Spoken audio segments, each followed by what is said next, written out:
തൻ മകനാക്കി നീ വൻക്ഷമയേകി നീ സ്വാതന്ത്ര്യമേകിയതാ. സ്നാപക യോഹന്നാൻ തൻ്റെ 2 ശിഷ്യന്മാരോടൊപ്പം നിൽക്കുമ്പോഴാണ് ക്രിസ്തു നടന്നു വരുന്നത്. ഉടൻ തന്നെ സ്നാപക യോഹന്നാൻ ക്രിസ്തുവിനെ ചൂണ്ടിക്കാണിച്ചിട്ട് പറയുകയാണ്, ഇതാണ് ദൈവത്തിൻ്റെ കുഞ്ഞാട്. ഇത് ആ 2 ശിഷ്യന്മാർക്കും ഒരു അറിവല്ല, മറിച്ച് അവർക്കതൊരു അനുഭവമാണ്. ചില കാര്യങ്ങളൊക്കെ നമ്മൾ ഇൻഫോർമേഷൻ പോലെ പാസ് ചെയ്യാറുണ്ട്, അത് ഒരു അറിവിൻ്റെ തലത്തിൽ മാത്രം നിൽക്കും. ചില കാര്യങ്ങളൊക്കെ അറിവിനേക്കാളും അപ്പുറം അനുഭവത്തിലേക്കും ആ അനുഭവം വിശ്വാസത്തിലേക്കും നയിക്കും.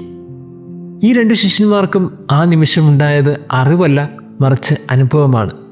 അവർ കേട്ടിരുന്ന, അവർ ഇത്രയും നാളും കാണാൻ ആഗ്രഹിച്ച ആ ക്രിസ്തുവിനെ അവർ കൺകുളിർക്കെ കണ്ടു. ഇതാണ് സുവിശേഷത്തിൻ്റെ ആരംഭത്തിൽ സംഭവിക്കുന്നത്. ക്രിസ്തുവിൻ്റെ കാര്യത്തിൽ ഓരോ ക്രിസ്തുവിനെ അനുഗമിക്കുന്നവർക്കും സംഭവിക്കേണ്ട കാര്യം ഇതുതന്നെയാണ്.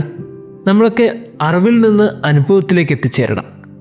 ഈ അറിവിൻ്റെ തലത്തിൽ നിന്ന് അനുഭവത്തിലേക്ക് എത്തിച്ചേരാൻ കഴിയാതെ പോകുന്നതാണ് ചിലപ്പോഴുണ്ടാകുന്ന ഏറ്റവും വലിയ അപജയമെന്ന് തോന്നിപ്പോകാറുണ്ട്. നമുക്ക് ക്രിസ്തുവിനെക്കുറിച്ച് ഒത്തിരി കാര്യങ്ങൾ അറിയാം, പക്ഷേ ക്രിസ്തു എന്ന ജീവിതത്തിലേക്ക് എത്തിച്ചേരാൻ നമുക്ക് പലപ്പോഴും സാധിക്കുന്നില്ല. നമ്മുടെ ജീവിതത്തിൽ ക്രിസ്തു എന്താണെന്നും എങ്ങനെയാണെന്നും ഒരു വെളിപ്പെടുത്താൻ കഴിയാത്ത വിധത്തിൽ നമ്മളൊക്കെ ചുരുങ്ങിപ്പോകുന്നുണ്ട്. പ്രിയമുള്ളവർ, ഈ ക്രിസ്തുവിനെ അനുഗമിക്കാനുള്ള ആദ്യ പാഠം എന്താണെന്ന് ചോദിച്ചാൽ അത് അറിവിൽ നിന്ന് അനുഭവത്തിലേക്കുള്ളൊരു യാത്രയാണ്. ഈ യാത്രയിലാണ് ഈ 2 ശിഷ്യന്മാരും ആദ്യം എത്തുന്നത്. പിന്നീട് അവർക്ക് മനസ്സിലാകുന്നുണ്ട്, അവർ കാത്തിരുന്ന ആ ക്രിസ്തുവിനെ ഇനി അവർക്ക് സ്വന്തമാക്കണം. അതുകൊണ്ട് അവർ അവൻ്റെ പിന്നാലെ നടന്നു. ഇവിടെയാണ് ഓരോ ക്രിസ്തുഷ്യനും അനുഗമിക്കേണ്ട ഒരു പാഠത്തിലേക്ക് എത്തിച്ചേരുന്നത്. അവരുടെ അറിവ് പിന്നീട് അവർ നടന്ന് പിന്നാലെ പോകാനുള്ള ഒരു അനുഭവമാക്കി മാറ്റി. ഇങ്ങനെ നടന്നു പോകുമ്പോൾ നമ്മൾ സുവിശേഷത്തിൽ വായിക്കുന്നത്, അവൻ തിരിഞ്ഞ് അവരോട് നിങ്ങൾ എന്തന്വേഷിക്കുന്നു എന്നൊരു ചോദ്യം ചോദിച്ചു. വളരെ മനോഹരമായൊരു ചോദ്യമാണല്ലേ. ഇങ്ങനെ പിന്നാലെ നടക്കുന്നവരോട് ക്രിസ്തു ചോദിക്കുന്ന ഒരു ചോദ്യം, നിങ്ങൾ എന്താ അന്വേഷിക്കുന്നത്? ഈ ചോദ്യത്തിന് മുമ്പിൽ അവർക്ക് ഉത്തരം നൽകാതിരിക്കാൻ സാധിക്കില്ലല്ലോ. അല്ലെങ്കിൽ പിന്നാലെ നടക്കുന്നവർ പ്രതീക്ഷിക്കുന്നൊരു ചോദ്യവും ഇത് തന്നെയാണല്ലോ, നിങ്ങൾ എന്താ അന്വേഷിക്കുന്നത്? ആരുടെ പിന്നാലെയാണോ നടക്കുന്നത്, ആ മുൻപേ നടക്കുന്നവൻ ആ ചോദ്യം ചോദിച്ചിരിക്കണം, നിങ്ങൾ എന്തന്വേഷിക്കുന്നു? അതുകൊണ്ട് തന്നെ അവർക്ക് തിരിച്ചു പറയാൻ കൃത്യമായൊരു ചോദ്യമുണ്ടായിരുന്നു, ഗുരു അങ്ങ് എവിടെയാണ് വസിക്കുന്നത്? ഈ ക്രിസ്തുവിൻ്റെ പിന്നാലെ നടക്കുമ്പോൾ ഒരു നാൾ അവൻ തിരിഞ്ഞു ചോദിക്കും, നിങ്ങൾ എന്തന്വേഷിക്കുന്നു? ഈ ചോദ്യത്തിനിടയിൽ എന്തുത്തരമാണ് നമുക്കൊക്കെ കൊടുക്കാറുള്ളത്? ഒരുപക്ഷെ നമുക്ക് വേണ്ട സൗഭാഗ്യങ്ങളുടെയും സന്തോഷത്തിൻ്റെയും കഥകളാണോ നമുക്ക് ചോദിക്കാനുള്ളത്? അതോ നമുക്ക് ലഭിക്കേണ്ട അറിവിൻ്റെയും നമുക്ക് ലഭിക്കേണ്ട ആവശ്യങ്ങളുടെയും കഥകളാണോ നമുക്ക് പറയാനുള്ളത്? ഈ ശിഷ്യന്മാർ അവരുടെ അറിവോ ആവശ്യങ്ങളോ ഒന്നുമല്ല ചോദിച്ചത്, മറിച്ച് അവർക്ക് ക്രിസ്തുവിനെ കുറച്ചും കൂടി അറിയണം.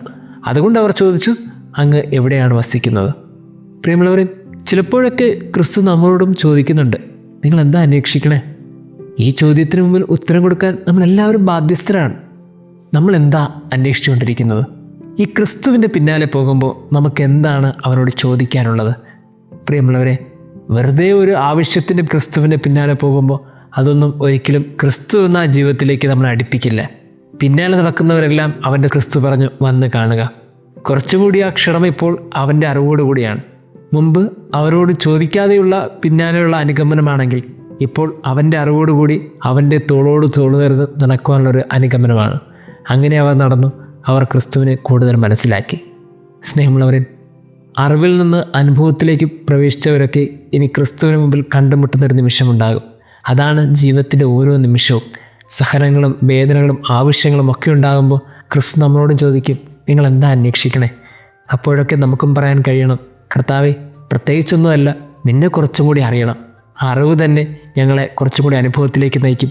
ആ അനുഭവം ഈ ജീവിതത്തിൻ്റെ ആവശ്യങ്ങളിൽ നിന്നൊക്കെ ഞങ്ങളെ കുറച്ചും കൂടി ഉയർന്ന മനുഷ്യരാക്കി തീർക്കും. ഇങ്ങനെ ക്രിസ്തുവിനെ കുറച്ചും കൂടി അറിയുവാനും അനുഭവിക്കാനുള്ളൊരു വിളിയായിരിക്കണം നമ്മളുടെയൊക്കെ അനുഗമനം. അതല്ല മറിച്ചാണെങ്കിൽ ഒരുപക്ഷെ വെറുമൊരു നാമം മാത്രം ക്രിസ്ത്യാനികളായി നമ്മളുമായി തീർന്നതന്നെ. ദൈവം നമ്മെ അനുഗ്രഹിക്കട്ടെ. എന്തു കണ്ടു ഇത്ര സ്നേഹിപ്പാൻ, ഇത്ര മാനിപ്പാൻ യേശുവേ?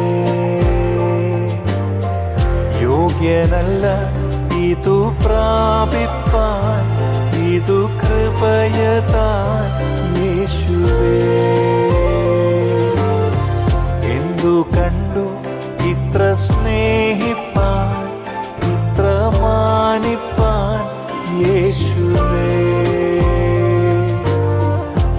യോഗ്യനല്ല ഇതു പ്രാപിപ്പാൻ, ഇതു കൃപയതാൽ യേശുവേ.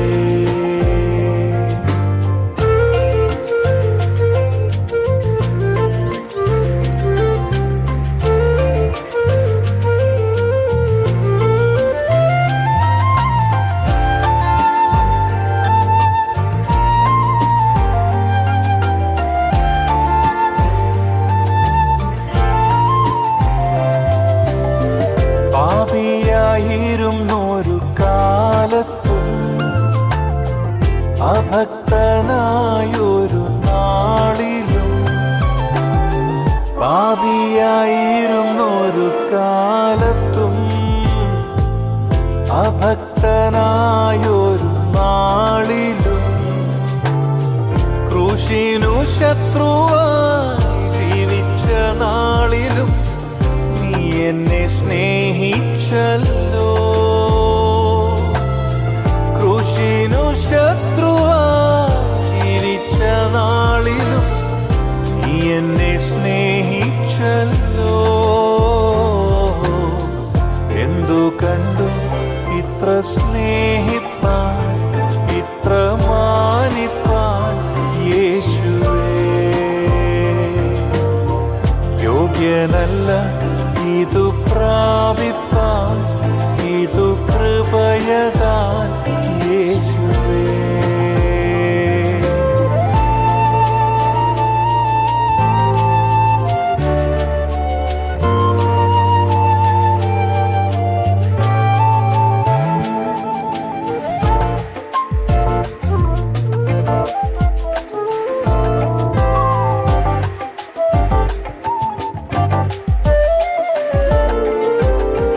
രക്ഷയിൻ പദവിയാൽ വീണ്ടെന്നെ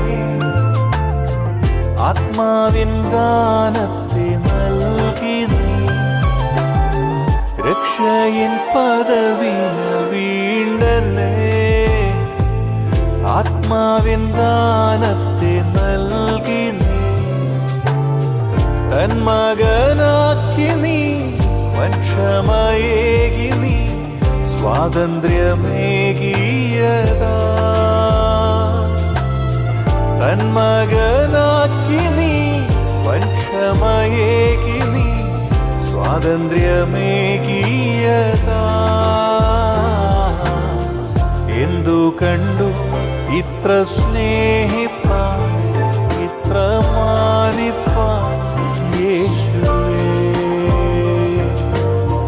യോഗ്യനല്ല ഇതു പ്രാപിപ്പാൻ, ഇതു കൃപയതാൻ യേശുവേ.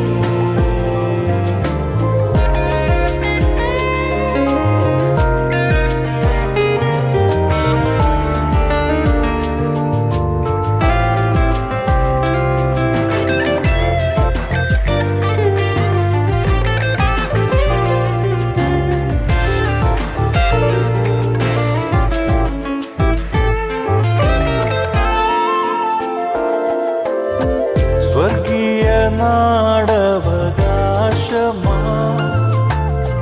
നിത്യമാം വീടെനിക്കൊരുക്കി നീ. സ്വർഗീയ നാടവകാശമാ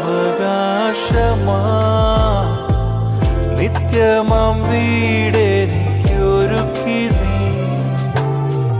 എന്നെയും ചേർക്കുവാൻ മേഘത്തിൽ വന്നിടും ഭാഗ്യനാളോർത്തിടുമ്പോ. എന്നെയും ചേർക്കുവാൻ മേഘത്തിൽ വന്നിടും ഭാഗ്യനാളോർത്തിടുമ്പോ. എന്തു കണ്ടു ഇത്ര സ്നേഹിപ്പാൻ, ഇത്ര മാനിപ്പാൻ യേശുവേ. യോഗ്യനല്ല ഇതു പ്രാപിപ്പാൻ, ഇതു കൃപയതാൻ യേശുവേ. എന്തു കണ്ടു ഇത്ര സ്നേഹിപ്പാൻ, ഇത്ര മാനിപ്പാൻ യേശുവേ. യോഗ്യനല്ല